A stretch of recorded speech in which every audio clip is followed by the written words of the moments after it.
guys, we are back for night 3 of HHN 32.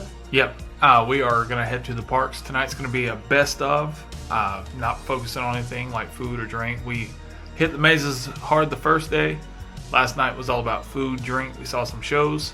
But tonight we're going to hit the best of and let you know our rankings, all that good stuff. But in the meantime, check out some of the footage we got from the tribute stores earlier today.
Hope you enjoyed some of that footage that we got from the tribute store. We were in the store and we got this. This is the Tribute to Terror, and this pretty much runs over all of the 4 different themes that they have throughout the tribute store. It's pretty cool, like a good commemorative piece, like a little comic book. Pretty much walks you through the tribute store, honestly. But we are going to finish getting ready, and we are headed to the parks for night 3. Let's go.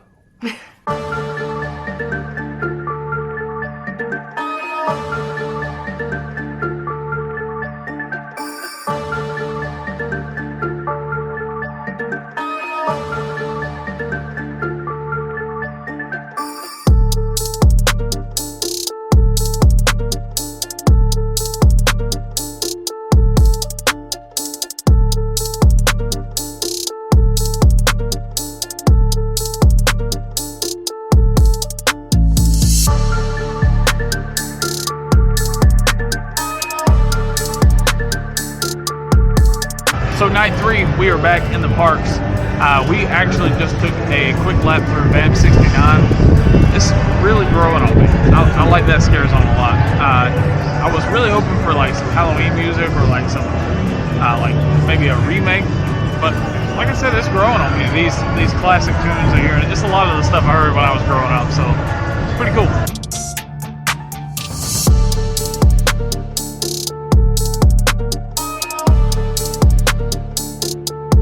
Stay tuned for later because we are going to give you a real-time rundown of all the scare zones and the houses as we're going through them to give you our honest opinion of them. So, hot take. Popular, maybe unpopular opinion. I don't know. Let's change up the drinks next year, Universal. Ghoul juice, electric death. Let's get something different. That ghoul juice is not that great, and electric death, you like it. I enjoy the electric death. But it's too sweet. We got to change it up. Oh. So yesterday during our food adventure, we did not make it over to the Chuck E. Cheese. We did, that was the first thing we did today. We got the fried till the end chicken and the heart of Dambala. What do you think about the drink first? We'll start on a negative. The drink is not my favorite. I can drink it, but I would not get this again. The cucumber and mint syrup in it is very strong. I like the glitter, but I would not drink it again. Don't expect me to explain this in any kind of way, but whenever I drank it, it tasted like tartar sauce. Moving on to the fried to the end chicken. That is good. That is very good. It is pretty much just popcorn chicken with spicy coating on it. And some ranch. Yeah, very exciting. So we had a bite to eat, and I'm thinking we go to an alley. Hopefully we can catch the Den Eater show.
Alright guys, that is going to do it for night 3 here at Halloween Horror Nights. We are going to head back to the room, and we're going to give you our top 10 rankings of our mazes, the scare zones, the shows, and the food. So stay tuned for that. And cut to that now. What's up, guys? We are back, It's been a little while since our last video. Life got a little crazy for us. But here we are for this final part. We're going to run over our rankings. We're going to run over the scare zones, the shows, and the mazes. And as you can tell from that final night, the night 3 of us walking around, we didn't film a whole lot. We were really just trying to get the vibes, and of course can't film in the houses, but we just lived up in the scare zones, so the wait times were insane. But we had a good time. All right, we're gonna kick it off with the scare zone rankings. Starting at number 5 for me is gonna be Shipyard 32. Felt kind of empty. There wasn't a whole lot there. There is apparently a Dr. Oddfellow character in that area, but it's not really easily recognizable. The Dr. Oddfellow collection of horrors is going to be my number 4. Number 3 for me is going to be Dark Zodiac. It's pretty good. I like the set design, but it was very dark. Number 2 for me is going to be Jungle of Doom, and that leaves one, Vamp 69. That was by far the best scare zone this year. Jungle was okay. I like the set pieces, but it was very crowded. Vamp 69 had all the good tunes. Like we said earlier in this video, a lot of good tunes that kind of bring you back to your childhood, but we enjoyed it. Starting at number 5 for me for the scare zones is going to be the Dr. Oddfellows scare zone area. We didn't spend too much time there. I feel like it kind of got overlooked just because of where it was at. So we really didn't spend too much time in there. We walked through, I think, on the 3rd day, but there wasn't too much going on there. 4th for me would be Shipyard. It was good. I didn't particularly love it, but I don't know. I feel like the theming, it was just a little all over the place. I didn't see the Dr. Oddfellow character in there, so it just seemed a little odd. The 3rd one for me was going to be the Jungle. I did enjoy the set pieces. The design and everything was great, but like he said, it was super crowded over there. It took us forever just to walk through it, and when you're walking through, you're shoulder to shoulder with everybody. There was a lot of stuff that I missed walking through. We walked through it at least 3 or 4 different times just trying to see everything. And you still just miss things going through. So, I feel like it had great potential. It was just really crowded right there. Second one is the Dark Zodiac. I did actually really like that one. It was a great set. There's a lot of room through there. We walked through that a lot. It is very dark through there, but I did enjoy that. And same as his, number 1 is Vamp 69. I just enjoyed the vibes going through there. I wanted to just hang out while we were in there just because it was so much fun going through there. It wasn't necessarily scary. They got me a couple times. I made him music fest. He had to walk away from me for them to actually come and scare me, but I had a great time walking through Vamp 69. All right, on to the shows this year. There was kind of a lack of shows. There were only 3. So we're just going to run through them real quick. We rank them the same. Yeah. We did this individually, but a lot of our stuff is exactly the same. I guess you would consider this a show. The Megan Roaming Horde. That was cool. Kind of few and far between. It didn't happen a whole lot. I think I caught the full show one time while she was in line for food. Yeah, I never saw the actual show. I just saw them walking around taking pictures, so I never actually got to see the show. But I explained it well. Yeah, and I saw the video. No, it was okay. But number 2? Number 2 on our list is Nightmare Fuel. It was a good show, but it kind of felt the same as last year's. The edginess is fine. It's just not really for us. It was a good show. It is something, though, if you are limited on time, that I don't necessarily recommend going to see. But if you have the time, 100% go see it and form your own opinion of it. Yeah, like she said, the show's fine, and it's not like we're turned away by the edginess or the raunchiness, I guess you could call it. But it's just the same as last year. And my biggest thing about Nightmare Fuel is they could use that stage, that area, for so much cooler stuff. I want to see a stunt show at Horror Nights. And last? Number 1 for us is the Death Eaters. I know it wasn't as big of a show. I know their entrance and exit was made a big deal, but really the rest of it was just them roaming around. But we're big Harry Potter fans, so we really did love that. And we got One of us more than the other. But we got to experience it for the first time when we went to Hollywood last year, and I was really hoping they would bring it to Universal Orlando as well. It was really cool seeing them in Diagon Alley. Yeah. It was technically a show, Yeah. but it was more of just an interaction. But we're counting this as the number one show. On to our house rankings. We're going to start with 10 and work our way up. For us, number 10 to collectively was... Hang on one second. Before we go any further, there's 10 of them. The first 5 are exactly the same. Yes. All right, sorry. Do you want to start over? No. Okay. So number 10 for us is Chucky. We did only go through it one time, and it's something that we are excited to go back through and give a second chance when we go back. But compared to all of the other houses, this one just was really low on the list for us. Yep. Number 9 on our list is The Last of Us. We're not big on the video game. Don't come for us. But it just seemed like it could have been longer. It seemed very short. Yeah. But We are very non-invested in The Last of Us, so I'm sure this house is great if you're a fan. Yeah. But it's just not our thing. It's not for us. Number 8, Dr. Oddfellow. A lot of people like this one, but there were a lot of good houses this year. This one fell on our number 8. I like seeing the callbacks to Jack the Clown. It's just not as good as the others that we think. No. So number 7 for us is The Exorcist. I think we went through it on opening night, so I've heard that it's gotten a lot better as the season has went on. So we are excited to go back through this one again. Yeah. Hearing some of the reviews about what they're saying about how it is now, we're really excited. Yeah. And This list might be spoiler alert, changing. we might be figuring that out here in a couple days. Yeah. And this is the last one where our lists match up exactly. So go ahead. Number 6 for us is The Dueling Dragons. This house was great. I actually very much enjoyed this house, but compared to the next 5, it just didn't. There was so many good houses, like you said, so they had to make some decisions here. I like the choose your own ending. That Yeah. was really cool. Some of the effects that they used, as far as like showing the ice, showing the fire, was really neat.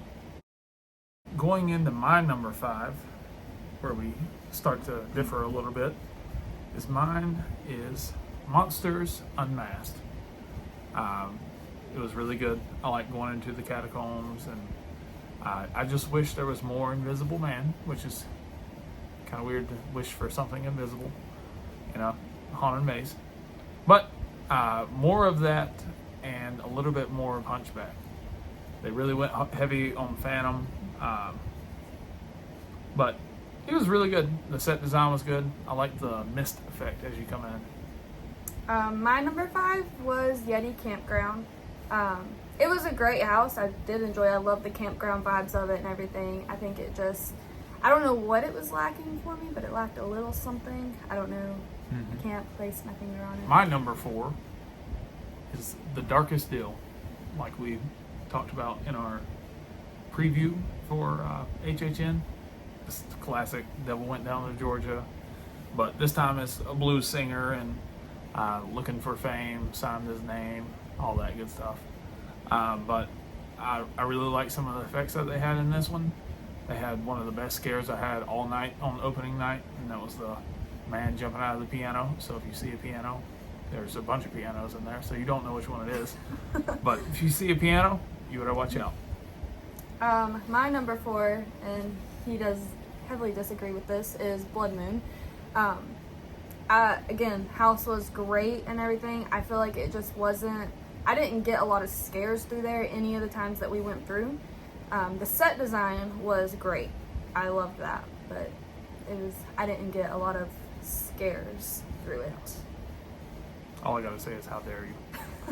My number 3 is your number 5. Yes. Yeti Campground Kills. I like water effects. I'm a sucker for a good old water effect in a haunted house. You get a bear and a Yeti house. Come on. I mean, that's really good. I like a campground too. Like, I love all the Jason movies, Friday the 13th. Give me a campground, give me some killers, give me some blood, give me some gore, we're good. My number 3 is The Darkest Deal. I really enjoyed this, and I think the one that really sealed this one for me was when we were like, is that last hour, and we were going through as many houses as we could in the last hour. The power hour. The power hour. And we went through this one. There was hardly anybody who went through with us, and I think I got every scare in this house. But it was so good. It did so much more for me, like, to know that people weren't stopping and going. You were not getting the same scare multiple times. Right. And the piano one, which you still don't know which piano I'm talking about, it got me really good because I didn't see it coming at all. Yeah. Almost hit the ground on that one. Speaking of controversy, my number 2, Stranger Things 4. I was really looking forward to this. It was probably my most anticipated. Just love that season of Stranger Things. It was cool, but here's my one thing. That 11 mannequin is awful. If you would have changed that one thing, it would have been so much better. Still disagree. My number 2 is Monsters. I know it was missing a lot of the, Invisible Man, and they did play heavy on like the Phantom and everything, but I really enjoyed the set scene of it. I loved the scene where the hunchback jumped down at you. Mm-hmm. But the whole vibe of it was really good. I love that they tied it all together, even though like I didn't get too many scares, but the set design was great. And the moment you've all been waiting for, if you've really been paying attention, you know what it is. My number 1 is Blood Moon Dark Offerings. It was so dark. It was so good. It was a cult of moon worshippers coming at you. There was, I forget the exact details of the story, but the house doesn't really need it. It's visually beautiful. You can see an actual blood moon through the whole thing. You have a village square that you walk in and out of. But that's my number 1. It smells terrible at some points. It's awesome. He loves that. My number 1 is Stranger Things. I am a very big Stranger Things fan. He kind of fell off when it came to like season 2, and then I made him watch it all once season 4 came back out. But I've loved the show from the beginning, first time I watched it. So everything about this house was great. Was it scary? Not necessarily. Was the set design absolutely stunning? Yes. Except for the mannequin. But when the red room, when you're in Vecna's mind. Yeah, that's cool. That was so good. You could take off a little point for the mannequin in there, but that still doesn't change the fact that the set was absolutely stunning. All right, that does it for our rankings. I hope you enjoy our quick reviews of these haunted houses. If you want to watch somebody actually walk through and take like a full walkthrough of these videos, there are a million different channels that you can go to on YouTube. Just literally search full walkthrough. We don't have the media pass, so we can't do that. So we're just going to try to describe every second of it. Ready? Blood Moon Dark Offering, you walk into the front door. Stranger Things, you walk. I'm just kidding. I was like, what? But you can go on YouTube, you can check that out. And if you like what we do, always hit that subscribe. If you like this video, hit that like button. And if you want to see more Universal Halloween Horror Nights updates, Halloween Horror Nights, just anything, maybe just check in sometime next week, because maybe or maybe not, we'll be there on Halloween. Thanks guys for following along with our opening weekend of HHN this year. Yeah, and hopefully we see some of you guys on Halloween. If you see us, please say hello. And as always, thanks for watching. See ya. Bye.